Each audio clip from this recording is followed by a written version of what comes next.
Hello friends, already I टॉट you need not, करण्याची गरज नाही, as a main verb and as a semi modal auxiliary verb. I taught you. I think you understood it. It was a type 1.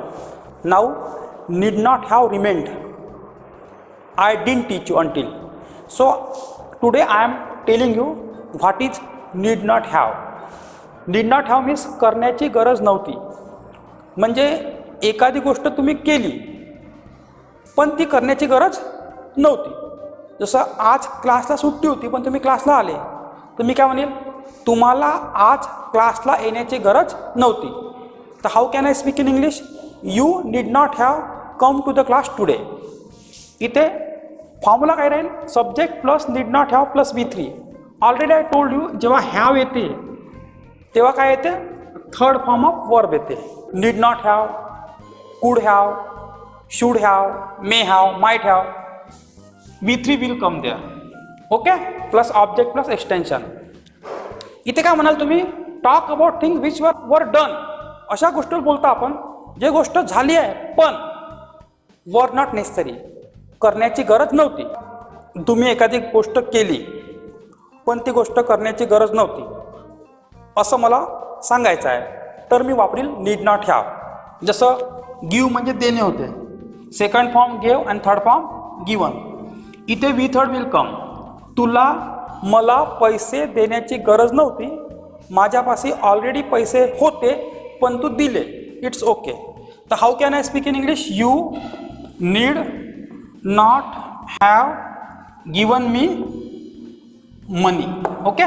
जसं water means पाणी देणे.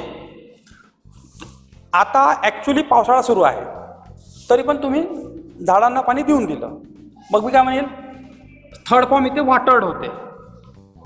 तुम्हाला झाडाला पाणी देण्याची गरज नव्हती, आता पावसाळा सुरू आहे. How can I speak in English? You need not have watered plants because it is raining. Bring म्हणजे आणणे होते, सेकंड फॉर्म ब्रॉट आणि थर्ड फॉर्म ब्रॉट. आपल्याला थर्ड फॉर्म पाहिजे. तुम्हाला वर्गामध्ये पुस्तक आणण्याची गरज नव्हती. You need not have brought book in the class. ठीक आहे. ब्रॉट. वेट, तुला इतका वेळ माझी वाट पाहण्याची गरज नव्हती बापू, तुला ऑलरेडी मी बोललो होतो. You want to speak in English. तर you need not have waited for me such a long time. Stand म्हणजे उभे राहणे होते, सेकंड फॉर्म स्टूड आणि third form stood. You want to speak in English. तुम्हाला रांगेत उभे राहण्याची गरज नव्हती. कसं होईल? You need not have stood in the queue. Queue म्हणजे काय होते? QUEUE, रांग. You need not have stood in the Q. तुम्ही खूप घाई केली आणि काम चुकवलं. मग तुमचे पॅरेंट किंवा सिनियर व्यक्ती म्हणते, इतकी घाई करण्याची गरज नव्हती तुला. You need not have hurried. So काय केलं? What happened? You made mistake because of your hurrying attitude. Hurrying attitude म्हणजे घाई करण्याची प्रवृत्ती. बेग म्हणजे काय होते? भीक मागणे. सेकंड फॉर्म बेग्ड आणि थर्ड फॉर्म बेग्ड. भीक मागणं कसं वर्क आहे? रेडिक्युलस. Ridiculous means what? किळसवाणं. रेडिक्युलस वर्क आहे वाला. आपण म्हणतो ना, यार कोणाही समोर भीक मागण्याची गरज नव्हती, तुला तरी कोणाही समोर भीक मागण्याची गरज नव्हती, किळसवाणं काम आहे. How can you speak in English? You need not have bagged before anybody. It is a ridiculous work, disgusting work. It is a ridiculous work, disgusting work. Okay. मग इम्पोर्ट आहे. इम्पोर्ट म्हणजे काय होते? आयात करणे.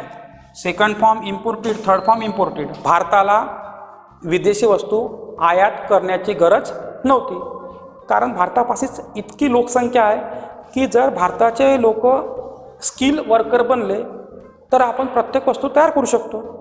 तर India need not have imported foreign goods because Indian population is so vast. If Indian government teaches us how to make thing, Indian people can easily make it. Only they want some training. It's a duty और responsibility of Indian government. आता शब्द इथे organise आहे, संघटित करणे. Second form organised, third form organised, noun form organisation. तुम्हाला इतके लोक एका ठिकाणी संघटित करण्याची गरज नव्हती. You need not have organised many people in one place. Respond म्हणजे काय होते? जबाब देणे, प्रतिउत्तर देणे, प्रतिसाद देणे. Second form responded, third form responded. इतका चांगला प्रतिसाद तू त्याला देण्याची गरज नव्हती, तो व्यक्ती चुकीचा आहे. You need not have responded him because he is a wrong person. Understood? आता प्लक आहे. प्लक म्हणजे काय होते? तोडणे. Second form plucked, third form plucked. एखाद्यानं झाडाचं सुंदर फूल तोडलं, आपण त्याला काय म्हणू? बेटा कशाला फूल तोडलं? फूल तोडण्याची काही गरज नव्हती. You need not have plucked flower. पण तू तोडला तर तोडला, तर तोडणार तर नाही आहे, पण गरज नव्हती. एखादी घटना घडली पण घडायला पाहिजे नव्हती, असं बोलण्याकरता काय येते? नीड नॉट हॅव येते. कळलं तुम्हाला? आता प्रॉमिस आहे. प्रॉमिस म्हणजे काय होते? वचन देणे होते. Second form promised, third form promised. एक तर वचन दिलं आणि वचनाप्रमाणे वागला नाही, मग वचन देण्याची गरज होती का? नव्हती. तुला वचन देण्याची गरज नव्हती. You need not have promised. शब्द आहे अपोलोजाइज, म्हणजे काय होते? दिलगिरी व्यक्त करणे. दिलगिरी व्यक्त करणे. एखाद्या गोष्टीबद्दल काहीतरी तुम्ही चूक केली आहे आणि चुकीबद्दल तुम्ही दिलगिरी व्यक्त करताय, तेव्हा शब्द येते अपोलोजाइज. Apologised, apologised. चूक तर केली ना शेवटी, कशाले दिलगिरी व्यक्त केली? काही तुला काही दिलगिरी व्यक्त करायची गरज नव्हती, पण तू केली. You need not have apologised. चूक झाली, चूक मायनर होती. दिलगिरी व्यक्त करणं म्हणजे आपली कंपनी दाखवणार. तर you need not have apologised. तर मित्रांनो, मला असं वाटतं की तुम्हाला नीड नॉट हॅव समजलं असेल.